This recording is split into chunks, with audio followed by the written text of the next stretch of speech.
Hi guys, thank you for watching The Royal We. My name is Kevin, and I initially wanted to do a video outside for you today, but it's raining, so I had to bring the production inside. So that actually works out good for you because I'm able to provide you with this illustration of what I'm going to be talking about, which is really going to help bring home all the main points. Also, you may hear some kids in the background. That's because my little ones are going to probably be running around. But that's okay, we'll still get through this video, I promise you. We're gonna be talking about triangulation.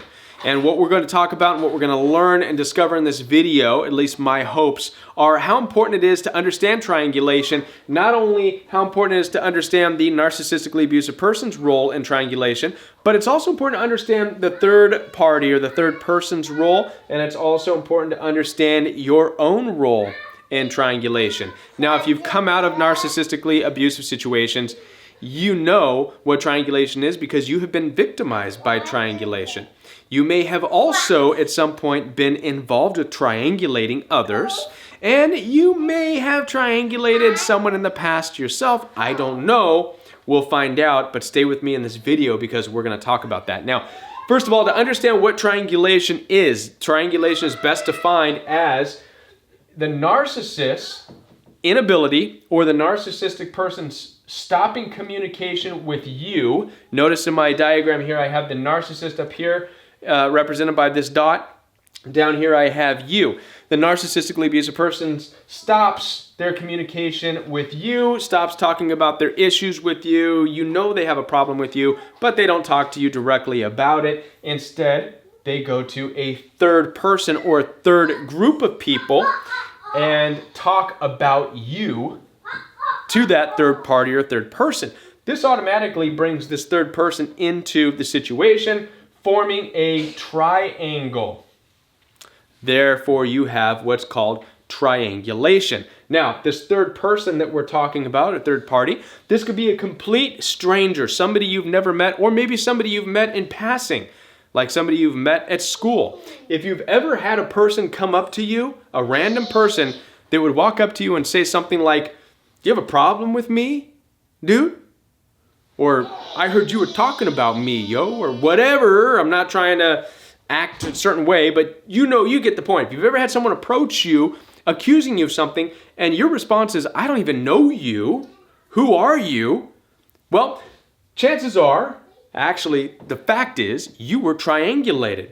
And this third person who's confronting you was triangulated into a rivalry that a narcissistically abusive person has with you. Yes, the narcissist was talking about you. That's a situation with a random stranger. It could also be a family member, right? A family member, an aunt, an uncle, a parent, or even a child or a brother or sister. Now, it's a little bit different when we're talking about a family member. It could also be a mutual friend, somebody that you and the narcissist both know mutually, have a good relationship with them. This third person is actually being used and manipulated, and it's actually what's called splitting. This is the darker side of triangulation, is when splitting is occurring. Splitting is actually a malicious, manipulative attempt by the narcissist to control the way this third person sees and communicates with you.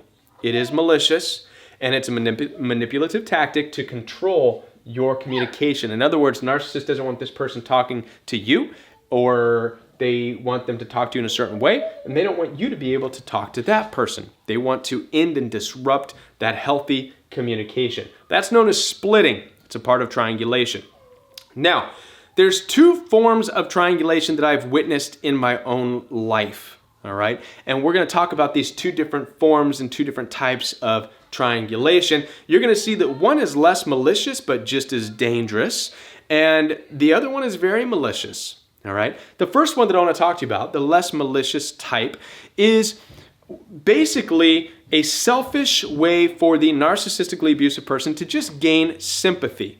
So in other words, they're not maliciously wanting people to view you as bad, but they selfishly want sympathy for themselves because narcissistically abusive people are very selfish and they're always just thinking about themselves. So let me give you an example of what this looks like. When you were love bombed by your narcissist, you may recall a time when the narcissist was talking to you about their parents and how unfair their parents were and how they didn't understand how their parents can do the things they did and this and that. Or maybe they were talking to you about their ex-boyfriend or their ex-girlfriend and how what an awful person they were. Now, the narcissist isn't necessarily trying to get you to go and confront the person, but what the narcissistically abusive person is doing is trying to gain your sympathy. That's it. It's a very selfish way. And if it's done in the love bombing phase, it probably worked. Now, this is an important concept for you to understand because it should be a red flag for you, okay, on whether or not you're dealing with a narcissistically abusive person.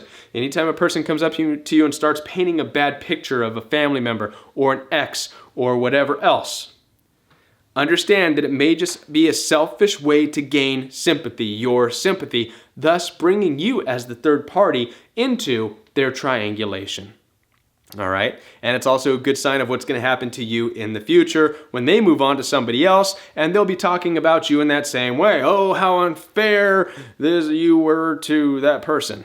All right? That is a form of the narcissist just gaining sympathy. It's just a selfish thing. All right? The second one I want to talk to you about now, the second form of triangulation, is actually more sinister, very malicious, and it's a form of war. This is when the narcissistically abusive person has a rivalry with you. This is common in the splitting that's done with family members. And since the narcissist knows that it's really a no-win situation dealing with you directly, in other words, just one-on-one, sometimes they win, sometimes you win, it's unstable. When it's one-on-one, the narcissist wants to bring in a third person.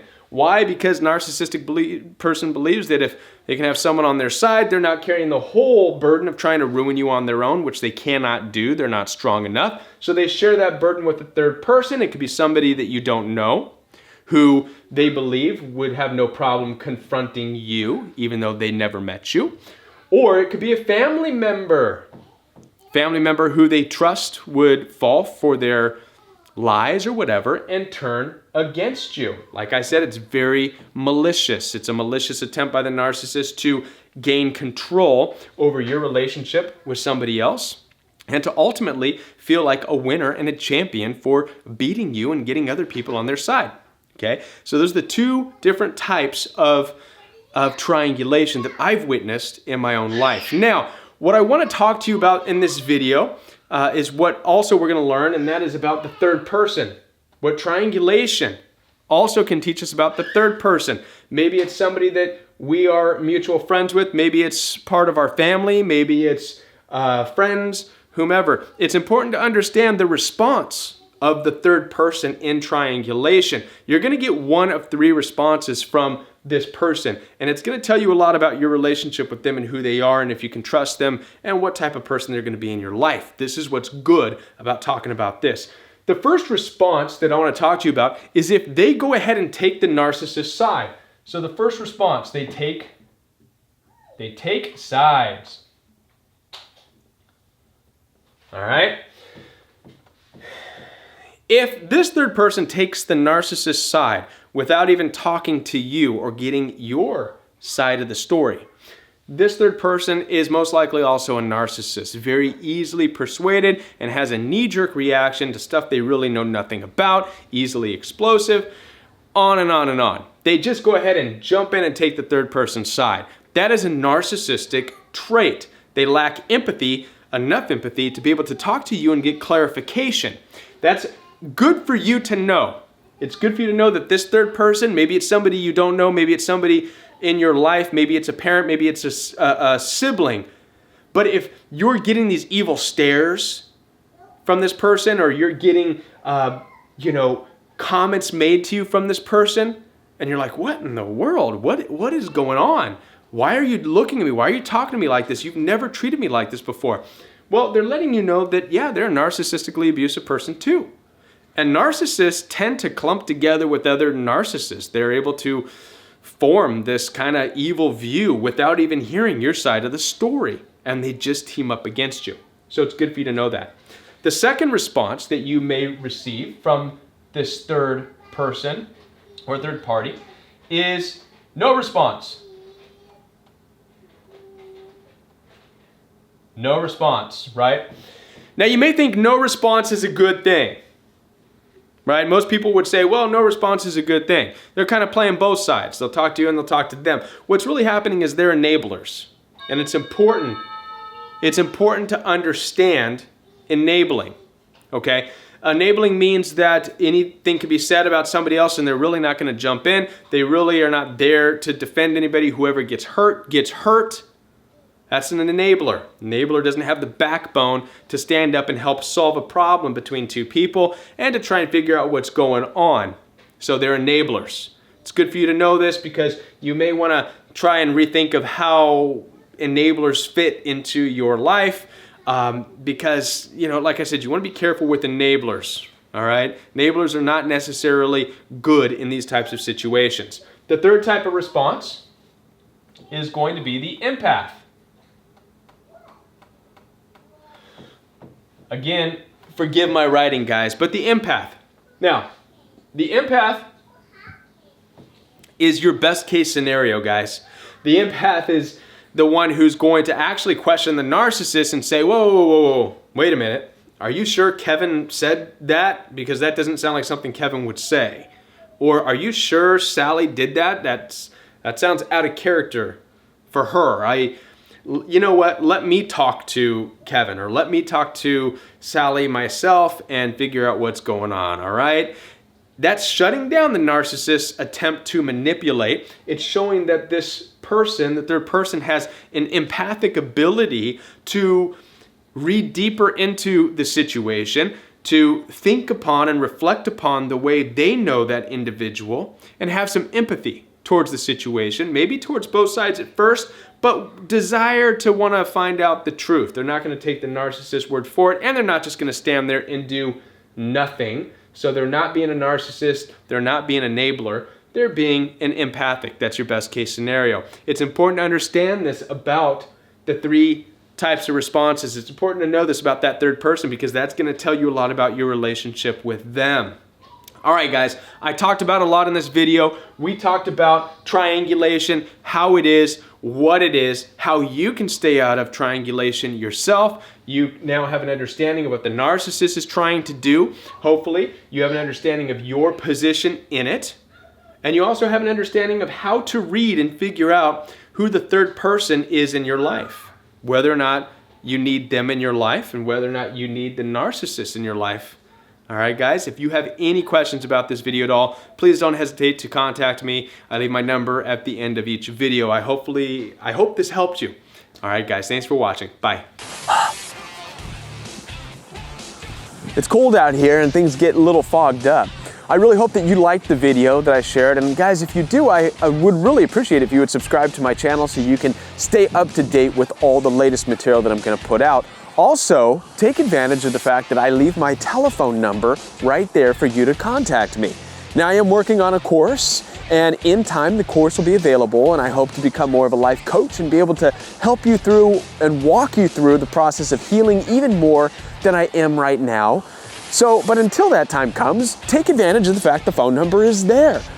I do my best to answer each and every one of your phone calls, and I appreciate your comments. I appreciate all of your tips that would help me to better help you. Thank you guys so much for being a part of the Royal We and for sharing this journey with me.